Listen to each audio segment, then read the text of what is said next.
उम्मीद है आप सब बहुत अच्छे होंगे, बहुत बढ़िया होंगे और मैं भी ठीक हूँ। तो हम पढ़ रहे थे औद्योगिक नीति, इंडस्ट्रियल पॉलिसी और औद्योगिक नीति क्या है, मिनी रत्न, नवरत्न और महारत्न कंपनियों के बारे में जान लिया था, है ना। आज हम जानेंगे कि औद्योगिक नीति की आवश्यकता क्या है और आजादी के बाद भारत में औद्योगिक नीति की स्थिति क्या थी और हमें उसकी सुधार की आवश्यकता क्यों पड़ी, क्यों हमें औद्योगिक नीति लानी पड़ी। तो ध्यान से सुनिएगा, लिखिएगा अच्छे से, मैं आपको बोर्ड में लिख के दिखाऊंगी। और हर चीज नहीं लिख सकती ना, वो छोटा सा बोर्ड होता है, बार बार रफ करके प्रॉब्लम जाती है। तो मैं आपको स्टेप वाइज बोलती जाऊंगी, आप ध्यान से सुनेंगे। की पॉइंट्स मैं बोर्ड में लिखूंगी, आप उनको राइट डाउन कर लेंगे, ठीक है। बहुत ज्यादा कैलकुलेटिव चीजें नहीं है, सिर्फ समझने वाली चीजें हैं, याद करने वाली चीजें हैं, कुछ चीजें आपको याद करनी ही पड़ेंगी, ठीक है। तो चलिए शुरू करते हैं आज की क्लास। सबसे पहले हम जानते हैं कि आजादी के बाद से भारत में औद्योगिक नीति की क्या स्थिति रही। आजादी के समय भारत में औद्योगिक नीति की जब हम स्थिति देखते हैं कि आजादी के समय भारत में औद्योगिक नीति की क्या स्थिति थी, तो हम देखते हैं अविकसित और कमजोर अवसंरचना थी उस वक्त। निजी क्षेत्र की कम भागीदारी थी, ठीक है, और उनकी अपरिपक्व क्या थी, स्थिति थी। तीसरा हम देखते हैं कि औद्योगिक विकास में सरकार की भूमिका कैसी थी, न्यून थी, सरकार की न्यून भूमिका थी। चौथा हम देखते हैं कि तकनीकी और जो प्रबंधन था कि कौशल की न्यून उपलब्धता थी, यानी अच्छी तकनीकी नहीं थी और हमारे पास अच्छा कौशल विकास भी नहीं था, ठीक है। नेक्स्ट हम देखते हैं, ये तो हमारा था क्या था, भारत में आजादी के बाद औद्योगिक नीति की क्या स्थिति थी, ठीक है। ये चारों पॉइंट्स उस पर डिपेंड करते हैं, 5 पॉइंट्स हैं। नेक्स्ट हम देखते हैं कि भारत में औद्योगिक नीति की आवश्यकता क्यों पड़ी, कि भाई हमें औद्योगिक नीति क्यों लानी पड़ी, इंडस्ट्रियल पॉलिसी हमें क्यों लानी पड़ी, ठीक है। तो सबसे पहले कि लघु और मध्यम उद्योगों की सुरक्षा के लिए, ठीक है। दूसरा हम देखते हैं कि उत्पादकता में निरंतर वृद्धि को बनाए रखने और संतुलित विकास के लिए, उत्पादकता में निरंतर वृद्धि को बनाए रखने के लिए और संतुलित विकास के लिए। नेक्स्ट हम देखते हैं कि रोजगार अवसर में वृद्धि के लिए। फिर हम नेक्स्ट देखते हैं कि अंतरराष्ट्रीय प्रतिस्पर्धी क्षमता हासिल करने के लिए, अंतरराष्ट्रीय प्रतिस्पर्धा क्षमता हासिल करने के लिए, ठीक है। नेक्स्ट हम देखते हैं कि वैश्विक क्षेत्र में प्रमुख भागीदार बनने के लिए, यानी भारत को वैश्विक क्षेत्र में प्रमुख भागीदारी और खिलाड़ी के रूप में बदलने के लिए। यही कारण था कि हमें भारत में औद्योगिक नीति की क्या पड़ी, आवश्यकता पड़ी। तो अब हम जानते हैं कि भारत में आजादी से लेकर अब तक कितनी औद्योगिक नीति आई, ठीक है। तो भारत में आजादी से लेकर अब तक कुल 6 औद्योगिक नीति लाई गई। कितनी नीतियां लाई गई, 6 औद्योगिक नीति लाई गई। और हम जानते हैं कि जो औद्योगिक नीति होती है वो सरकार का दर्शन होती है। सरकार का दर्शन मतलब औद्योगिक नीति सरकार की उद्योगों के प्रति कैसी दृष्टिकोण है, उसका कैसा नीति है, इसको प्रदर्शित करती है, ठीक है। तो इसीलिए सरकार देश में उद्योगों का विकास को बढ़ावा देती है, क्योंकि ये सरकार का दर्शन होती है। तो आजादी के बाद से लेकर अब तक 6 औद्योगिक नीति लाई गई। कौन कौन सी? औद्योगिक नीति प्रथम जो 1948 में लाई गई, द्वितीय 1956 में लाई गई, और किनके कार्यकाल में, नेहरू जी के कार्यकाल में लाई गई, ठीक है। मैं कार्यकाल वाइज बता रही हूँ, वरना जैसे ईयर वाइज यहाँ पर देखिए 73 के बाद 77 आना चाहिए, लेकिन मैंने 80 लिखा है क्योंकि इंदिरा जी का दोनों समय कार्यकाल था, तो कार्यकाल वाइज डिवाइड किया मैंने, ठीक है। लेकिन जब आपको डिटेल पढ़ाएंगे तो जो क्रम है उनका उसके अकॉर्डिंग बताएंगे। अब मैं आपको सरकार के अकॉर्डिंग बता रही हूँ, उस वक्त सरकार किसकी थी, जौन जौन सी नीतियां लाई गई, ठीक है। दोनों तरीके से आप समझ लीजिए। तो औद्योगिक नीति जो 1948 की थी, 1956 की थी, ठीक है। 2 औद्योगिक नीतियां हो गई, 1948 और 56 वाली, तो ये नेहरू जी के कार्यकाल में लाई गई, 2 हो गई। फिर हम देखते हैं कि औद्योगिक नीति 1973 और 1980 की इंदिरा गांधी जी के कार्यकाल में लाई गई, और औद्योगिक नीति 1977 की जनता सरकार के कार्यकाल में लाई गई, तथा औद्योगिक नीति 1991 की पीवी नरसिम्हा राव द्वारा, यानी पीवी नरसिम्हा सरकार द्वारा लाई गई। अब हम इनको थोड़ा डिटेल में समझते हैं, ठीक है। तो हम सबसे पहले जानते हैं औद्योगिक नीति प्रथम, आईपीआर इंडस्ट्रियल पॉलिसी रेगुलेशन 1948 का, ठीक है। औद्योगिक नीति 1948 की जानते हैं, ये पहली औद्योगिक नीति है, देश की पहली औद्योगिक नीति है, जिसकी रूपरेखा श्यामा प्रसाद मुखर्जी द्वारा क्या किया गया, बनाया गया, ठीक है। दूसरा इसका पॉइंट क्या है, इसके द्वारा भारत को मिश्रित अर्थव्यवस्था घोषित किया गया, भारत को मिश्रित अर्थव्यवस्था घोषित किया गया। नेक्स्ट हम देखते हैं कि जो सूक्ष्म और लघु उद्योग है उनके संरक्षण पर बल दिया गया। इस औद्योगिक नीति में सरकार द्वारा सूक्ष्म लघु उद्योगों के संरक्षण पर जोर दिया गया या बल दिया गया। श्रमिकों की सामाजिक सुरक्षा पर बल दिया गया। इस औद्योगिक नीति में श्रमिकों के सामाजिक सुरक्षा पर जोर दिया गया या क्या दिया गया, बल दिया गया। उससे संबंधित कई कानून पारित किए गए, जैसे न्यूनतम मजदूरी अधिनियम 1948। इस औद्योगिक नीति द्वारा देश में कृषि सिंचाई पर क्या किया गया, बल दिया गया। नेक्स्ट हम देखते हैं कि 10 वर्षीय समीक्षा नीति लाई गई, अर्थात इस औद्योगिक नीति में सरकार द्वारा 10 वर्षीय समीक्षा नीति लाई गई, जिसमें ध्यान से सुनिएगा, जिसमें निजी क्षेत्रों को उनके द्वारा स्थापित उद्योगों को संचालित करने का अधिकार था, किंतु 10 वर्ष पश्चात उसकी समीक्षा की जाएगी तथा आवश्यकता पड़ने पर सरकार द्वारा उसका पूर्ण नियंत्रण अपने हाथों में ले लिया जाएगा। यानी सरकार चाहे उस 10 वर्ष की समीक्षा के पश्चात तो पूर्ण नियंत्रण उसका क्या कर सकती है, अपने हाथों में ले सकती है। ठीक है, नेक्स्ट हम देखते हैं कि उद्योगों को 4 श्रेणियों में क्या किया गया, विभाजित किया गया। अर्थात इस औद्योगिक नीति में उद्योगों को 4 श्रेणी में विभाजित किया गया। ठीक है, प्रथम श्रेणी, द्वितीय श्रेणी, तृतीय श्रेणी और चतुर्थ श्रेणी। अब इन चारों श्रेणियों को अच्छे से थोड़ा समझिएगा। ठीक है, तो प्रथम श्रेणी में केवल 3 उद्योगों को शामिल किया गया। कौन से, कितने, 3 उद्योगों को शामिल किया गया जो सामरिक रूप से महत्वपूर्ण थे तथा जिस पर पूर्ण नियंत्रण सरकार का था। अब ये 3 उद्योग कौन कौन से थे, लिखिए। अस्त्र शस्त्र पहला, दूसरा परमाणु ऊर्जा और तीसरा क्या है हमारा, रेलवे।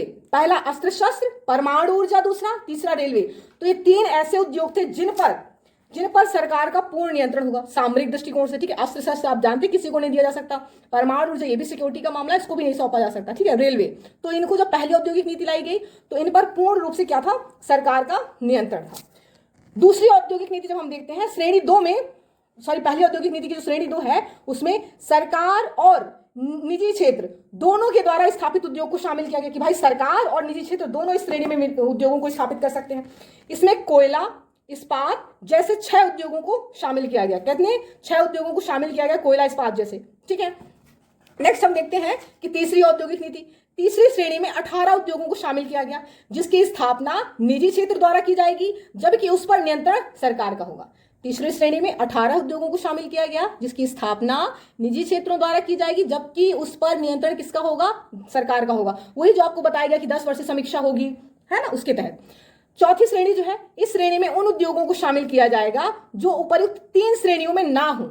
जो 3 श्रेणियां बताई गई उनमें जो 3 श्रेणियों में जो उद्योग नहीं होंगे वो चौथी श्रेणी में शामिल किए जाएंगे। ठीक है, इसकी स्थापना व संचालन निजी क्षेत्रों के द्वारा क्या किया जाएगा। हमने जैसा कि बताया कि पहली औद्योगिक नीति 1948 में लाई गई और हमारा संविधान 1950 को पूरी तरह से लागू हुआ है ना। संविधान के कुछ अंश तो तभी लागू हो गए थे जब संविधान बना था, लेकिन संविधान पूरी तरह से 1950 में लागू हुआ था। ठीक है, लेकिन 1950 में जैसे ही संविधान लागू हुआ तो सबसे पहले लाया गया IDRA, industrial development regulation act, regulation act 1951, यानी औद्योगिक विकास एवं विनियमन अधिनियम 1951, औद्योगिक विकास एवं विनियमन अधिनियम, विनियमन अधिनियम 1951 लाया गया 1956 से पहले। अब ये क्या था, इसमें जो 10 वर्षीय समीक्षा नीति को समाप्त किया गया। जो 10 वर्षीय समीक्षा नीति थी औद्योगिक नीति प्रथम में जो 1948 में लाई गई थी, उसमें जो 10 वर्षीय जो समीक्षा नीति आपने अभी पढ़ा उसको इसमें समाप्त कर दिया गया IDRA 1951 के तहत। ठीक है, नेक्स्ट हम देखते हैं कि आवश्यकता अनुसार सरकार द्वारा निजी क्षेत्र की समीक्षा। इसका क्या मतलब है, यानी आवश्यकता पड़ने पर सरकार कभी भी निजी क्षेत्र के उद्योगों की समीक्षा कर सकती है। नेक्स्ट हम देखते हैं कि शामिल 17 उद्योगों के लिए लाइसेंस प्रक्रिया अनिवार्य, अर्थात इसके अंतर्गत जो 70 उद्योगों को शामिल किया गया है उनमें लाइसेंस प्रक्रिया को क्या किया गया, अनिवार्य किया गया। ठीक है, फिर हम देखते हैं कि उद्योगों द्वारा विनिर्मित वस्तुओं की कीमत, वितरण और आपूर्ति के ऊपर सरकार का पूर्ण नियंत्रण। इसका क्या मतलब है, इसका मतलब है कि जो उद्योग हैं उनके द्वारा विनिर्मित जितनी भी वस्तुएं हैं उनकी जो कीमत होगी वो कीमत कितनी होनी चाहिए, उसका वितरण कैसा होना चाहिए और आपूर्ति के ऊपर सरकार का क्या होगा, पूर्ण नियंत्रण होगा। ये हमारी औद्योगिक जो IDR लाया गया था 1951 का, उसके तहत कहा गया था। 1948 की औद्योगिक नीति के ठीक विपरीत, यानी मिश्रित अर्थव्यवस्था, जो मिश्रित के स्थान पर समाजवादी विचारधारा को अधिक प्रोत्साहित दिया गया। ठीक है, 1948 की औद्योगिक नीति के ठीक विपरीत थी, यानी मिश्रित के स्थान पर समाजवादी विचारधारा को महत्व दिया गया। किसमें, IDRA 1951 को, प्रथम औद्योगिक नीति के बाद जो लाया गया। ठीक है, अब हमारी आएगी द्वितीय औद्योगिक नीति 1956 की। दूसरी औद्योगिक नीति इंडस्ट्रियल पॉलिसी रेगुलेशन जो 1956 का है, 1956 का दूसरी औद्योगिक नीति, अब इसको समझते हैं। इसे दूसरी पंचवर्षीय योजना के दौरान लाया गया। दूसरी पंचवर्षीय योजना के दौरान औद्योगिक नीति द्वितीय को लाया गया, जिसकी रूपरेखा हमने आपको बताया था कि इसकी जो रूपरेखा है वो PB महालनोबिस ने तैयार किया। ठीक है, जैसे प्रथम औद्योगिक नीति की जो रूपरेखा किसने तैयार किया था, श्यामा प्रसाद मुखर्जी ने। ठीक है, श्यामा प्रसाद मुखर्जी जी ने प्रथम औद्योगिक नीति की रूपरेखा तैयार की थी। वैसे ही दूसरी पंचवर्षीय योजना की जो रूपरेखा किसने तैयार की थी, PC महालनोबिस। ठीक है, PC महालनोबिस ने इसकी रूपरेखा को तैयार किया था औद्योगिक नीति द्वितीय की। ठीक है, सरकार का आर्थिक संविधान इसे कहा जाता है। औद्योगिक नीति द्वितीय को भारत का आर्थिक संविधान कहा जाता है। आप याद रखिएगा, बहुत इंपॉर्टेंट पॉइंट है और बहुत इंपॉर्टेंट है इंडस्ट्रियल पॉलिसी सेकेंड। थर्ड हम देखते हैं कि लाइसेंस राज और परमिट राज को बढ़ावा, यानी सरकारी नियंत्रण मजबूत हुआ। यानी द्वितीय औद्योगिक नीति जो थी, इस औद्योगिक नीति में देश में उद्योगों में लाइसेंस राज और परमिट राज को बढ़ावा दिया गया, अर्थात उद्योगों पर सरकार का नियंत्रण मजबूत हुआ। फिर हम देखते हैं कि औद्योगिकरण को बढ़ावा, यानी इसमें देश में औद्योगिकरण को बढ़ावा दिया गया इस दौरान। फिर हम देखते हैं पिछड़े क्षेत्र पर उद्योगों में बल। इसका क्या मतलब है, जितने भी पिछड़े क्षेत्र थे उनके जो उद्योग है उनको बल दिया गया, यानी उनकी स्थापना पर बल दिया गया। जो पिछड़े एरियाज है वहां पर उद्योगों की स्थापना पर बल दिया गया। फिर हम देखते हैं कि विदेशी पूंजी निवेश पर बल दिया गया, यानी दूसरी औद्योगिक नीति में देश में उद्योगों की स्थापना के लिए विदेशी निवेश यानी विदेशी पूंजी निवेश पर बल दिया गया। क्यों? क्योंकि हम जानते हैं कि हमारे पास आर्थिक संसाधन इतने ज्यादा नहीं थे, हम आर्थिक रूप से सक्षम नहीं थे आजादी के बाद, तो हमने विदेशी पूंजी निवेश पर बल दिया, किसमें? दूसरी औद्योगिक नीति में। फिर हम देखते हैं कि कार्बे समिति जो 1956 में थी, स्थापित की गई थी, उसकी सिफारिश पर सूक्ष्म उद्योगों को क्या किया गया? बढ़ावा दिया गया। यानी इस औद्योगिक नीति के दौरान, दूसरी औद्योगिक नीति के दौरान 1955 में कार्बे समिति की सिफारिश पर देश में सूक्ष्म लघु उद्योगों की स्थापना पर क्या किया गया? बल दिया गया। ठीक है, यानी सिफारिश की गई, बल दिया गया। फिर हम देखते हैं कि श्रमिकों के जीवन या कार्य दशा में सुधार, यानी दूसरी औद्योगिक नीति में श्रमिकों के जीवन और कार्य दशा में सुधार पर क्या दिया गया? अधिक जोर दिया गया। ठीक है, फिर हम देखते हैं कि इस औद्योगिक नीति यानी दूसरी औद्योगिक नीति को 3 अनुसूची में, शेड्यूल में क्या किया गया? विभाजित किया गया। दूसरी औद्योगिक नीति में उद्योगों को 3 अनुसूची में विभाजित किया गया, शेड्यूल फर्स्ट, शेड्यूल ए, शेड्यूल बी और शेड्यूल सी। इसको आ बा सा भी हिंदी में बोलते हैं। ठीक है, तो शेड्यूल फर्स्ट क्या है, शेड्यूल ए क्या है? ठीक है, ध्यान सुनिएगा। शेड्यूल ए में 17 उद्योग शामिल थे। कितने? 17 उद्योग। शेड्यूल ए में 17 उद्योग शामिल थे जो सरकार के नियंत्रण में स्थापित होंगे। शेड्यूल बी को सुनिए। शेड्यूल बी में 12 क्या है? कितने हैं? शेड्यूल बी में 12 उद्योग। इसमें नए उद्योग सरकार द्वारा स्थापित होंगे, किंतु जितने भी नए उद्योग होंगे वो सरकार द्वारा स्थापित होंगे, किंतु निजी क्षेत्र की भागीदारी को भी अनुमति होगी। ठीक है, शेड्यूल सी में हम देखते हैं, इसमें बाकी सभी उद्योगों को शामिल किया जाएगा जिनकी स्थापना और विकास किसके द्वारा किया जाएगा? निजी क्षेत्र द्वारा की जाएगी। ठीक है, तो सरकार अनुसूची सी में हमने क्या बोला? अनुसूची सी में बाकी सभी उद्योगों को शामिल किया जाएगा जिनकी स्थापना और विकास निजी क्षेत्र द्वारा किया जाएगा। ठीक है, ये आपकी अनुसूची ए बी सी हो गई। सरकार अनुसूची सी में प्रवेश करने का अधिकार सुरक्षित रखती है, यानी यदि आवश्यकता हो तो कुछ अन्य क्षेत्रों में निजी क्षेत्र को अनुसूची ए उद्योगों में प्रवेश करने की अनुमति दी जा सकती है। ध्यान से सुनिए, सरकार अनुसूची सी में प्रवेश करने का अधिकार सुरक्षित रखती है, यदि आवश्यकता हो तो कुछ अन्य क्षेत्रों में निजी क्षेत्र को अनुसूची ए उद्योगों में प्रवेश करने की अनुमति दी जा सकती है। तो ये है आपकी इंडस्ट्रियल पॉलिसी रेगुलेशन एक्ट 1956, यानी औद्योगिक नीति द्वितीय हो गई आपकी। तीसरी औद्योगिक नीति जो 1973 में इंदिरा गांधी जी के समय में लाया गया था, इंदिरा गांधी जी के कार्यकाल में लाया गया था, उसके बारे में थोड़ा समझते हैं। ये चौथी पंचवर्षीय योजना के दौरान लाया गया। कब? चौथी पंचवर्षीय योजना के दौरान लाई गई। कौन सी? तीसरी औद्योगिक नीति। नेक्स्ट हम देखते हैं, उद्योगों पर सरकारी नियंत्रण अधिक मजबूत किया गया, जैसे बैंकों का राष्ट्रीयकरण। ठीक है, अर्थात इस औद्योगिक नीति यानी तीसरी औद्योगिक नीति में उद्योगों पर सरकार के नियंत्रण को और अधिक क्या किया? मजबूत किया, जैसे बैंकों का राष्ट्रीयकरण, 1969 का MRTP कानून। ठीक है, 1973 का फेरा कानून, इनको लागू किया गया, बनाया गया। किस लिए? सरकार के नियंत्रण को अधिक मजबूत करने के लिए। कहां? निजी क्षेत्रों पर, उद्योगों पर। ठीक है, तो हम पहले समझते हैं कि भाई ये MRTP कानून क्या है।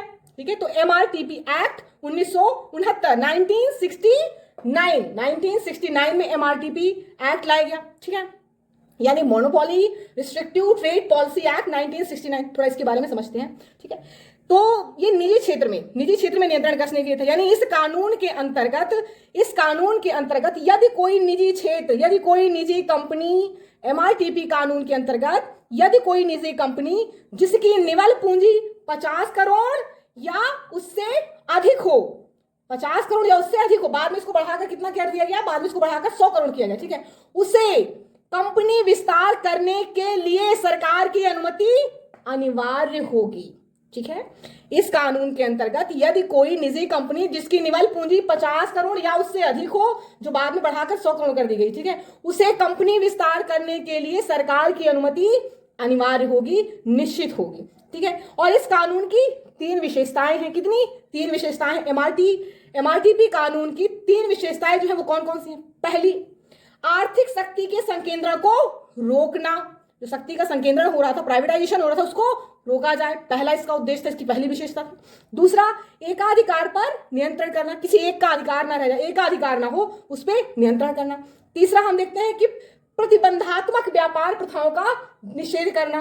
प्रतिबंधात्मक व्यापार प्रथाओं का निषेध करना यानी जिन व्यापारों पर प्रतिबंध है उनको रोकना, उन पे रोक लगाना। ठीक है, तो एमआरटीपी कानून सार्वजनिक क्षेत्र के उपक्रम पर लागू नहीं थी। यह किस पर लागू थी? केवल निजी क्षेत्र पर लागू थी। याद रखिएगा, एमआरटीपी कानून सार्वजनिक क्षेत्र के उपक्रम यानी पीएसई, पब्लिक सेक्टर जो इंटरप्राइज है, उन पर लागू नहीं थी। यह केवल निजी क्षेत्र पर लागू होता था। क्या? एमआरटीपी कानून।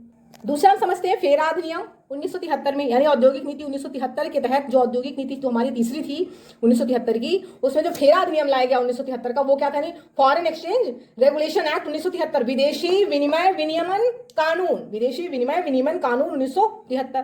ठीक है, तो इसका मुख्य उद्देश्य क्या था? इसका मुख्य उद्देश्य देश में विदेशी मुद्रा के प्रवाह को क्या करना? विनियमित करना। जो फेरा अधिनियम 1973 में लाया गया था, उसका उद्देश्य था विदेशी मुद्रा के प्रवाह को देश में विनियमित करना। ठीक है, और आरबीआई को क्या किया गया? लेन देन की यानी विनियमित करने की शक्ति दी गई। आरबीआई को विनियमित करने की क्या दी गई? शक्ति दी गई। तीसरा हम देखते हैं इस कानून के उल्लंघन को आपराधिक कृत्य माना गया, यानी अगर आप फेरा कानून का उल्लंघन करते हैं तो इसके लिए दंडात्मक कार्रवाई का प्रावधान किया गया। ठीक है, फेरा अधिनियम, यह है आपका फेरा अधिनियम। तो हम 1973 की जो औद्योगिक नीति थी 1973 की तीसरी औद्योगिक नीति, उसकी अब हम कुछ विशेषताएं समझते कि फिर क्या विशेषताएं। ध्यान से सुनिएगा, राइट डाउन करिए। पहली, कि मूलभूत उद्योग की शुरुआत हुई, किंतु इसमें 6 उद्योगों को शामिल किया जाता है। ठीक है, हमने आपको जो 8 कोर उद्योग बताए थे, क्या बताया था हमने? रिफाइनरी उत्पाद, विद्युत, पहला रिफाइनरी, विद्युत, स्टील इस्पात यानी कोयला, जो कच्चा तेल है, प्राकृतिक गैस है, सीमेंट है, उर्वरक, ये आपके हमने 8 कोर उद्योग बताए थे ना। रिफाइनरी उत्पाद, विद्युत, स्टील या इस्पात, कोयला, कच्चा तेल, प्राकृतिक गैस, सीमेंट और उर्वरक। ठीक है, तो इसमें जो उद्योग है यानी जो 8 कोर उद्योग हैं, इनमें से 2 को हटा दिया गया, यानी प्राकृतिक गैस और उर्वरक को क्या किया गया? इन दोनों को शामिल नहीं किया जाता है। ठीक है, 6 उद्योगों को केवल शामिल किया जाता है, उर्वरक और प्राकृतिक गैस को छोड़कर। ये पहली विशेषता है। दूसरी हम देखते हैं कि ये विदेशी निवेश को अपनी हिस्सेदारी यानी भारतीय परिचालन में 51% से घटाकर 40% करने के लिए बाध्य किया गया। जो विदेशी निवेश है, ठीक है, तो विदेशी निवेशकों को अपनी हिस्सेदारी को भारतीय परिचालन में 51% से हटाकर 51% से कितना कर दिया गया? 51% से कितना कर दिया गया? घटाकर 40% कर दिया गया। यानी इसका मतलब क्या स्पष्ट हो रहा है कि भाई 51% होगा तो विदेशियों का स्वामित्व होगा, तो उनके स्वामित्व को हटाकर भारतीयों को, उसका स्वामित्व किसके पास होगा? भारतीयों के पास होगा। यानी विदेशी निवेशकों को अपनी हिस्सेदारी भारतीय परिचालन में 51% से घटाकर 40% करने के लिए बाध्य किया गया। ये तीसरी औद्योगिक नीति की विशेषता थी। दूसरी, फिर हम देखते हैं कि संयुक्त क्षेत्र पीपीपी, ठीक है, संयुक्त क्षेत्र की आवश्यकता को औपचारिक रूप से स्वीकृति दी गई। चौथा हम देखते हैं कि जो बड़े औद्योगिक घराने के लिए लाइसेंस सख्त किए गए। ठीक है, लाइसेंस सख्त किए गए। जो बड़े उद्योग थे, जो बड़े उद्योग घराने थे, उनके लिए क्या किया गया? लाइसेंस को सख्त किया गया। पांचवा हम देखते हैं कि एकल खिड़की अनुमति के लिए SIA मतलब सेक्रेटरी फॉर इंडस्ट्रियल अप्रूवल। ठीक है, सेक्रेटरी फॉर इंडस्ट्रियल अप्रूवल यानी औद्योगिक अनुमोदन सचिवालय की स्थापना की गई। ये तृतीय औद्योगिक नीति की क्या थी? विशेषता थी। 1977 की 1977 की औद्योगिक नीति को समझते हैं। चौथी औद्योगिक नीति है। ठीक है, औद्योगिक नीति IPR, इंडस्ट्रियल पॉलिसी रेगुलेशन 1977 को अब समझते हैं। हम जानते हैं कि जनता सरकार द्वारा क्या किया गया था? लाया गया था 1977 की औद्योगिक नीति जनता सरकार द्वारा लाया गया था। इसका उद्देश्य क्या था? ग्रामीण उद्योगों पर बल यानी कुटीर तथा लघु उद्योगों पर बल देना, उनको प्रोत्साहित करना, उनका विकास करना, ये पहला उद्देश्य था। दूसरा हम देखते हैं जो 1977 की जो औद्योगिक नीति थी वो गांधीवादी विचारधारा पर आधारित थी। किस पर? गांधीवादी विचारधारा पर। फिर हम देखते हैं कि सूक्ष्म उद्योगों को परिभाषित किया गया। जो औद्योगिक नीति जो चौथी थी 1977 की, उसमें सूक्ष्म उद्योगों को परिभाषित किया गया। क्या परिभाषित किया गया?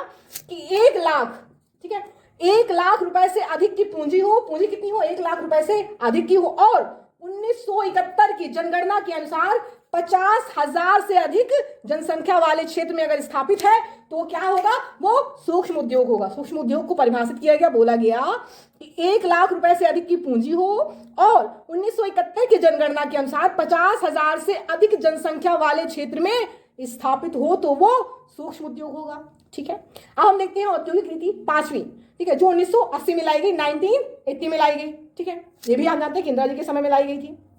तो अब हम इसको समझते हैं। इस औद्योगिक नीति ने कई उद्योगों को लाइसेंस से मुक्त कर दिया, यानी लाइसेंस मुक्ति हुई। इस औद्योगिक नीति ने, जो 1980 की औद्योगिक नीति थी, उसने कई उद्योगों को लाइसेंस से मुक्त कर दिया। ठीक है, इसलिए इसको लाइसेंस मुक्ति बोला गया। देखते हैं कि निर्यात केंद्रित जो नीति है उसको शुरू किया गया। निर्यात केंद्रित नीति को शुरू करने का क्या मतलब? वर्ष 1980 में सरकार द्वारा निर्यात केंद्रित नीति को क्या किया गया? शुरू किया गया। हम जानते हैं कि पहले जो भारत था, पहले भारत यानी 1980 से पहले भारत क्या था? केवल निर्यात करता था। तो किसके उद्देश्य करता था? कि आयात के उद्देश्य, कि भाई हम बेचेंगे ज्यादा चीजें, निर्यात करेंगे तो हमें धन मिलेगा, और धन मिलेगा जो, तो उससे हम क्या करेंगे? आयात करेंगे अपनी आवश्यकता की चीजें। लेकिन यहां पर अपनी आवश्यकता की चीजों को मैन्युफैक्चरिंग करने के लिए कहा गया और निर्यात को बढ़ाने के लिए कहा गया, इसलिए ताकि हमारा क्या बढ़े? फॉरेक्स बढ़े। क्या बढ़े? हमारा फॉरेक्स बढ़े, विदेशी मुद्रा भंडार बढ़े। इसीलिए यहां पर निर्यात केंद्रित अर्थव्यवस्था का मतलब है, निर्यात केंद्रित नीति को शुरू करने का मतलब है कि केवल आयात के उद्देश्य नहीं किया जाना है निर्यात, बल्कि क्या होना चाहिए इसका उद्देश्य? फॉरेक्स में वृद्धि, फॉरेक्स को बढ़ाना। ठीक है, नेक्स्ट हम देखते हैं कि विदेशी निवेश की अनुमति मिली। औद्योगिक नीति 1980 में विदेशी निवेश की अनुमति दी गई। ठीक है, फिर हम देखते हैं कि औद्योगिक रुग्णता, यानी औद्योगिक जो उद्योग बीमार हो गए थे, तो औद्योगिक रुग्णता की समस्या पर बल दिया गया, उनको सुधारने की समस्या पर बल दिया गया, जिसके परिणाम स्वरूप SICA 1985 और BIRF यानी board of industrial and financial construction लाया गया। BIFR पारित किया गया। ठीक है, BIFR को पारित किया गया। तो ये हमारी औद्योगिक नीति चौथी और 5वीं थी, जो इतनी ज्यादा इंपॉर्टेंट नहीं थी। 1948, 56 और 73 की बहुत इंपॉर्टेंट है, उनको याद रखिएगा। ठीक है, तो अब हम 1948 से लेकर 1990 तक जो औद्योगिक नीति थी, अब हम उसका मूल्यांकन करते हैं, उनका समग्र मूल्यांकन करते हैं और उसका सकारात्मक पक्ष जानते हैं। ठीक है, तो जब हम 1948 से 1980 तक की औद्योगिक नीति का जब हम मूल्यांकन करते हैं तो हम देखते हैं क्या अभी तक हमने देखा कि सरकारी हस्तक्षेप यानी लाइसेंस राज रहा। ठीक है, दूसरा हम देखते हैं कि औद्योगिक पिछड़ापन हमको देखने को मिला। फिर हम देखते हैं कि विकास के लिए संसाधनों की कमी देखने को मिली, कमजोर अवसंरचना थी, बहुत सारे उद्योग PSU के लिए आरक्षित किए गए थे, MRTP और फेरा कानून द्वारा उद्योगों पर नियंत्रण अधिक मजबूत किया गया और आयात प्रतिस्थापन पर बल दिया गया, यानी हम चाहते थे कि आयात को सब्स्टिट्यूट किया जाए, निर्यात को बढ़ाया जाए। ये क्या था? इसका 1948 से 1980 तक की औद्योगिक नीति का मूल्यांकन था। हमने अभी ओवरऑल जो देखा ओवरव्यू था। ठीक है, फिर हम देखते हैं कि जो 1948 से 1980 तक की जो औद्योगिक नीति थी उसका सकारात्मक पहलू क्या था, उसका सकारात्मक पक्ष क्या था। हम देखते हैं कि औद्योगिक वृद्धि हुई, यानी समृद्धि दर में बढ़ोतरी हुई। इस दौरान देश में औद्योगिक वृद्धि या समृद्धि दर में बढ़ोतरी हुई। कैसे? हम देखते हैं कि जब हमारा 1951 में